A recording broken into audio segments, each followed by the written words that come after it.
Hi மக்களே, அனைவருக்கும் வணக்கம். ஜே கிரியேஷன் நாகாலாந்து சேனலுக்கு உங்களை வெல்கம் பண்ணுறேன். பாலாடையிலிருந்து தயாரிக்கப்பட்ட சுத்தமான நெய், இதை எப்படி செய்யலான்னு பார்ப்போம் வாங்க. பாலாடையிலிருந்து தயாரிக்கப்பட்ட சுத்தமான நெய், இதோடைய வீடியோவை நான் எப்படி செஞ்சேங்கிறத பார்ப்போம் வாங்க.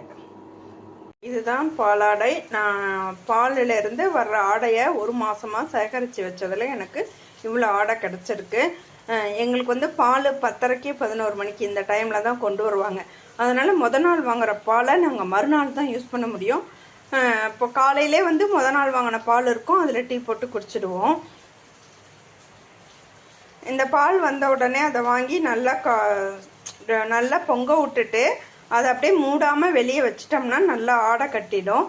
அதுக்கப்புறமா நல்லா ஆறுனதுக்கப்புறமா தூக்கி ஃப்ரிட்ஜில் வச்சிட்டோம்னா அதில் இருக்கிற வெண்ணெயெல்லாம் பாலாடை கட்டியாக அப்படியே மேலே மிதந்துட்டு நிற்கும். மறுநாள் யூஸ் பண்ணும்போது அது ஒரு வடிகட்டி வச்சு வடிகட்டி அதை இந்த மாதிரி டப்பாவில் நான் சேகரித்து வச்சுக்கிட்டே வருவேன். ஃப்ரீசரில் வச்சுருவேன் எடுத்து.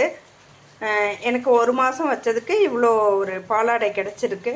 பாலாடையிலேருந்து நெய் எப்படி தயாரிக்கலாம் அப்படிங்கிறத பார்ப்போம் வாங்க மக்களே. அந்த பாலாடையில் கொஞ்சமாக எடுத்து மிக்ஸி ஜாரில் ஆட் பண்ணியிருக்கேன். இது வந்து ஐஸ் தண்ணி ஊற்றி அரைக்கணும். நல்லா தண்ணி ஃப்ரிட்ஜில் வச்சு எடுத்து நல்லா கூலிங்கான வாட்டர் இதை ஆட் பண்ணி அரைச்சோம்னா இதில் இருக்கிற அந்த வெண்ணெயெல்லாம் தனியாக பிரிஞ்சிட்டு வந்துடும். நான் அரைச்சப்புறம் உங்களுக்கு காட்டுறேன்.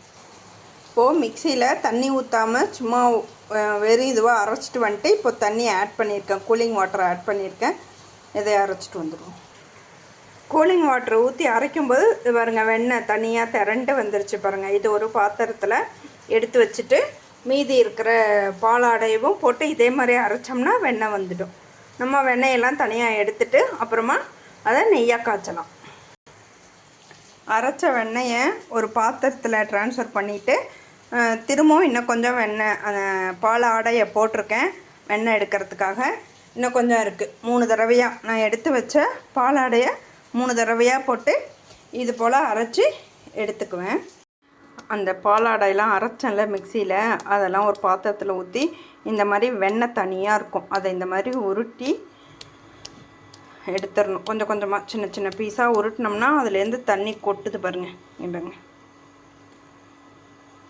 அந்த தண்ணியெல்லாம் பிழிஞ்சிட்டு எடுத்துட்டு இதை ஒரு 2 தடவை வாஷ் பண்ணிக்கணும். இந்த மாதிரி தண்ணியில் போட்டு வச்சுருக்கேன் பாருங்கள். இந்த மாதிரி 2 தடவை வாஷ் பண்ணிக்குவேன். இப்போ அதை எல்லாத்தையுமே உருட்டி சின்ன சின்ன உருண்டையாக உருட்டி இந்த தண்ணியில் போட்டுட்டு இதில் வாஷ் பண்ணி எடுத்துட்டு திரும்பவும் இன்னொரு தண்ணியில் இன்னொரு 2 தடவை வாஷ் பண்ணுவேன். இது மாதிரி தண்ணி எடுத்து இன்னும் 2 தடவை இதை போட்டு உருட்டினோம்னா எப்படி பாருங்கள், வெண்ணெய் தண்ணியில் கரையாமல் இருக்க பாருங்கள். இந்த மாதிரி உருட்டி ஒரு 3 தடவை வாஷ் பண்ணி எடுத்துட்டு அதுக்கப்புறமா இதை காய்ச்சினோம்னா நெய்யாயிடும். அரைச்சதெல்லாம் இந்த வானலில் ஊற்றி வச்சுருந்தேன் இல்லைங்களா. இப்போ வந்து பாலாடையை தனியாக பிரித்து எடுத்துட்டேன். வெண்ணெய் பாலாடையிலேருந்து எடுத்த வெண்ணெயை தனியாக உருட்டி கழுவுறதுக்காக ஒரு பாத்திரத்தில் போட்டு வச்சுருக்கேன். இந்த மிக்ஸி ஜார் வந்து சுடு தண்ணி ஊற்றி வாஷ் பண்ணால் தான் க்ளீன் ஆகும், இல்லைன்னா குழன்னு இருக்கும். அதனால் அடுப்பில் சுடு தண்ணியும் போட்டிருக்கேன். நான் இதை கழுவிட்டு பாத்திரத்தெல்லாம் கழுவிட்டு வெண்ணெயும் 2 தடவை கழுவிட்டு அப்புறம் நெய் காய்ச்சும் போது உங்கள்கிட்ட காட்டுறேன். ஓகே, கொதிக்க ஊற்றி இப்படி குழன்னு இருந்துச்சு வெண்ணெய். அதை கழுவி வச்சுருக்கேன். கையோட சோப்பு போட்டு கழுவிடணும், இல்லைனா திரும்பவும் அது வெண்ணெய் அந்த குழன்னு ஆகிடும். அதனால் கையோட சோப்பு போட்டு கழுவிடுவேன். அந்த வெண்ணெயெல்லாம் 3 தடவை கழுவுனது, 3ஆவது தடவை கழுவி எடுத்துருக்க தண்ணி இது. இந்த மாதிரி கழுவி அந்த வானலில் போட்டிருக்கேன். இதை காய்ச்சலாம் வாங்க. இப்போது இந்த வெண்ணெயெல்லாம் நான் அடுப்பில் வச்சுட்டேன். இது வந்து உருகும்போது பொங்கி வரும். நம்ம கிளறி விட்டுட்டே இருக்கணும். நான் கிளறும்போது கடைசியாக காட்டுறேன் உங்கள்கிட்ட. உருக ஸ்டார்ட் ஆகிடுச்சு. இது நல்லா இந்த வெண்ணெயெல்லாம் கரைஞ்ச அப்புறம்தான் பொங்கி வரும். அப்போ நம்ம கைவிடாமல் கிளறிட்டே இருக்கணும். இந்த வெண்ணெய் உருகிறதுக்குள்ளே நம்ம போயிட்டு கருவேப்பிலையும் முருங்கைக்கீரையும் பறிச்சிட்டு வந்துடலாம். கடைசியாக இதில் போட்டு இறக்கணும்னா நல்லா வாசமாக இருக்கும் நெய். அதுக்காக அதை பறிக்க போகிறேன், பறிச்சிட்டு வந்துடலாம். பேஞ்சிட்டே இருக்குது. எங்கள் வீட்டுக்கு பின்னாடி இருக்கிற மலையெல்லாம் தெரியவே இல்லை பாருங்கள். ஃபுல்லாக மேகம் மூடி இருக்குது. முருங்கை செடி அங்கே தான் இருக்குது. இங்கே போகிறோம். புதினா இப்போ தான் வச்சுருக்கோம், இப்போ தான் கொஞ்சம் கொஞ்சமாக வருது, இப்போ தான் வச்சுருக்கோம். இதுதான் எங்கள் வீட்டு முருங்கை செடி. 4 வருஷத்துக்கு முன்னாடி தமிழ்நாட்டிலேருந்து எடுத்துகிட்டு வந்து வச்சோம். அது வளரும், திரும்ப பட்டு போகும், வளரும், பட்டு போகும். இந்த தடவை தான் இவ்வளோ ஹைட்டாக வந்திருக்கு. நான் இன்னும் இலையெல்லாம் இல்லை, சும்மா நெய்யில் போடுறதுக்காக ஒரு கொத்து மட்டும் எடுக்கலான்னு வந்திருக்கேன்.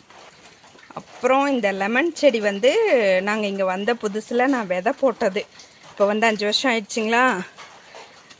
இப்போ தான் வந்து லெமன் விட்டுருக்கு. நிறைய இருக்குது லெமனு.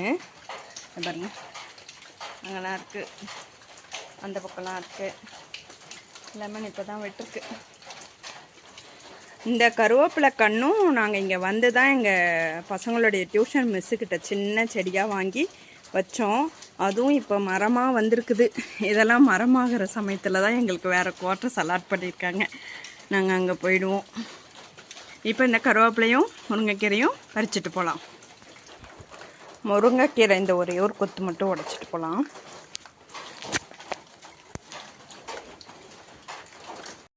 இது மாதிரி தான் பொங்கி பொங்கி வரும். நம்ம கிளறிட்டே இருக்கணும், இல்லைனா பொங்கி கீழெல்லாம் ஊற்றிடும். கிளறிட்டே இருக்கணும்.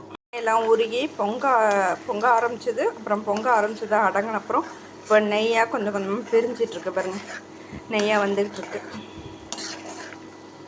நெய்யே இங்கே பாருங்கள் எவ்வளோ சூப்பராக வந்திருக்கு நெய்யின்னு சொல்லிட்டு. நல்லா மணமாக இருக்குது, வீடே மணமாக இருக்குது. இந்த ஸ்டேஜ்